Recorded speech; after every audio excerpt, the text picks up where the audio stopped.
अपनों से अलग भी बहुत अपने लोग। मैं शिव, बदला हुआ नाम, अपनी जिंदगी का कुछ समय आपसे साझा कर रहा हूँ। समझ में नहीं आता कि बात कहाँ से शुरू करूँ। मेरी अच्छी सरकारी नौकरी है। मुझे बहुत प्यार करने वाले मेरी अम्मा पापा है। पापा का बिजनेस और मम्मी स्कूल में पढ़ाती हैं। एक भाई बहन है। सब कुछ अच्छा चल रहा था। मेरी मम्मी पापा ने एक बहुत ही प्यारी पढ़ी लिखी साधारण परिवार की अच्छी सी लड़की से मुझे मिलाया और शादी की बातचीत आगे चलाई। लड़की अच्छी लगी और मेरी उससे मुलाकात और बातचीत होने लगी। सुंदर, इंग्लिश स्पीकिंग, साधारण परिवार की ऊंची सोच रखने वाली लड़की थी। उसे मेरे मम्मी पापा व भाई बहन बहुत पसंद थे। भाई की शादी हो गई और वह डॉक्टर है और उसकी पत्नी भी डॉक्टर है। वह दोनों बेंगलोर में है क्योंकि उनकी नौकरी वही है। हम सबसे छोटी बहन पढ़ रही थी। मेरी मम्मी पापा दहेज के खिलाफ थे, इसलिए उन्होंने कहा कि हमें कुछ भी नहीं चाहिए। हम लोगों ने शादी में दिल खोलकर खर्च किया, बहुत अच्छी शादी की। उन लोगों ने बहुत सिंपल तरीके से शादी की और कुछ भी नहीं दिया, ना मुझे, ना मेरी माँ को, न बहन को, यहाँ तक कि अपनी बेटी को कपड़े जेवर कुछ भी नहीं दिया। जो हम लोगों ने चढ़ाई पर दिया था, सिर्फ वही वह लेकर हमारे साथ विदा हुई। विवाह के दूसरे दिन हम उसकी रोजमर्रा के कपड़े, वह जरूरत का सामान खरीदने गए।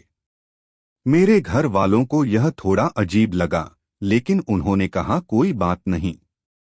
उसका वर्क फ्रॉम होम एक कंपनी में भी काम चल रहा था, जिसमें बहुत साधारण सा कुछ 20,000 से 25,000 रुपए उसे मिलते थे। लेकिन मेरे परिवार वाले उसे बहुत सपोर्ट करते थे, उसका बहुत ध्यान रखते थे। यहाँ से मेरी जिंदगी के सबसे बुरे दिन शुरू हो गए थे। जहाँ एक तरफ मैं देखता कि परिवार वाले उसको कितना प्यार करते हैं, कोई काम नहीं बताते, उसकी तारीफ करते नहीं थकते। वही उसको हर एक से शिकायत थी, उसे उनका बनाया हुआ खाना, उनके जीवन जीने का तरीका, यहाँ तक कि उसके ध्यान रखने का भी तरीका उसे पसंद नहीं आता था। शायद उसकी शिकायत करने की आदत ही थी। दिन भर मुझसे किटकिट करती रहती है। मैं ऑफिस में होता तो फोन दिन भर करती। उसे लगता मैं उसको समय नहीं दे पा रहा हूँ, इसलिए मैं कुछ दिनों के लिए माँ बाप के कहने से बाहर छुट्टी लेकर चला गया।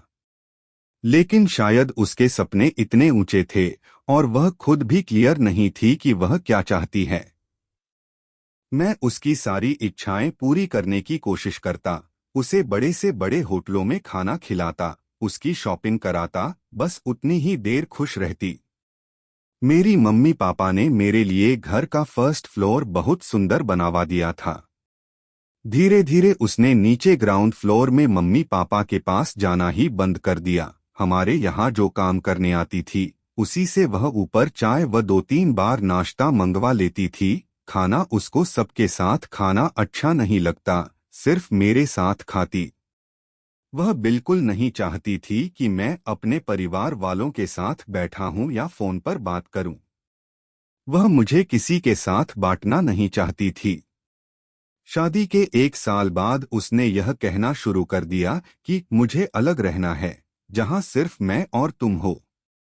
मैं जानता था कि मेरे परिवार वालों के लिए यह असहनीय होगा, क्योंकि भैया भाभी जब गए थे तो पूरा परिवार बहुत दुखी था, लेकिन उनकी वहां नौकरी थी। वह यह भी नहीं चाहती थी कि मैं घर में किसी तरह का कोई काम में, जिम्मेदारियों में, घर के खर्च में कंट्रीब्यूशन करूं, वो ये बिल्कुल पसंद नहीं करती थी। उसे लगता था कि उसके पैसे के बारे में पूछा ना जाए और मेरे सारे पैसे का वह हिसाब रखे और उस पर अपना अधिकार समझती थी। वह समझती थी कि वह पैसा सिर्फ और सिर्फ मेरे और उसके लिए है।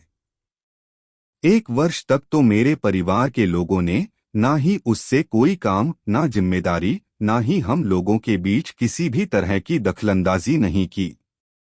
लेकिन फिर धीरे से मेरे पापा ने हमें बुलाकर कहा कि बेटा, इस घर में तुम दोनों की भी कुछ जिम्मेदारी और आर्थिक कंट्रीब्यूशन भी बनता है। जो आपको अपने आप करना अब शुरू कर देना चाहिए। बस उसने तो तूफान मचा दिया। नीचे मम्मी पापा से भी बातचीत कम कर दी और उसने कहा कि अलग फ्लैट में रहते हैं। मैं परेशान हो गया था। मुझे लगने लगा था कि मैं कहीं दूर भाग जाऊं। कभी लगता कि माँ की गोद में सर रखकर को खूब रो लूं, कभी तो लगता कि मैं आत्महत्या ही कर लूं। मैं सोच नहीं सकता था कि कोई मानसिक रूप से मुझे इतना भी प्रताड़ित करेगा कि मेरा काम तक करने में मन नहीं लग रहा था। मैं ड्रिंक भी करने लगा। काफी सोचे के बाद फिर मैंने अपने माँ बाप से अलग रहने की सलाह मांगी। पहले तो उन्हें बहुत बड़ा झटका लगा, लेकिन फिर उन्होंने हाँ कर दिया। मेरे माँ बाप ने जो कुछ मेरे लिए खरीदा था, वह सब कुछ लेकर मैं दूसरे फ्लैट में शिफ्ट हो गया। वहाँ कुछ दिन तो उसे बहुत अच्छा लगा, हमारे दिन बहुत सुंदर रहे। लेकिन फिर वह जिद करने लगी कि उसे फिर से पुराने घर जाना है, क्योंकि यहाँ उसे कुछ जिम्मेदारियां उठानी पड़ती थी। पुराने घर में तो वह पूरे होटल की तरह रहती थी, कोई जिम्मेदारी नहीं, उसके मुंह से जो भी कुछ निकलता सारी चीजें उसकी पूरी हो जाती थी।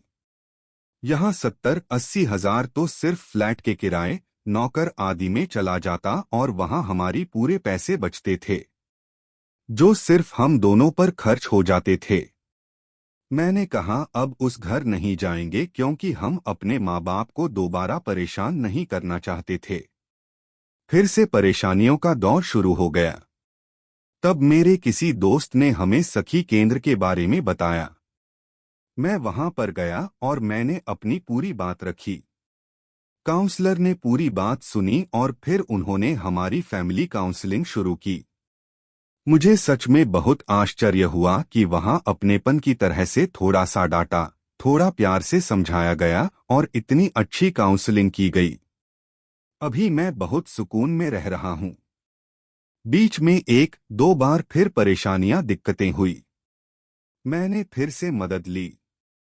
अब मुझे लगता है कि अगर मैं अपने घर वापस भी चला जाता हूं तो शायद आगे की जिंदगी कुछ बेहतर हो सकती है। असल में मेरी पत्नी के साथ थोड़े सख्त कदम जरूरी था, जिसे मैं या मेरे परिवार वाले उससे चर्चा नहीं कर सकते थे। लेकिन संस्था में उसे आईना दिखाया गया कि जिस तरह से तुम्हारा व्यवहार है, उससे तुम्हारी जिंदगी में इतनी तरह की दिक्कतें आ सकती हैं। मैं सच में सखी केंद्र का बहुत बहुत आभारी हूँ। खास तौर पर संस्था की संस्थापक नीलम चतुर्वेदी जी का, जिन्होंने अपनी पूरी जिंदगी इसीलिए दी ताकि लोग प्यार से रहे, समाज में झगड़े और हिंसा ना हो।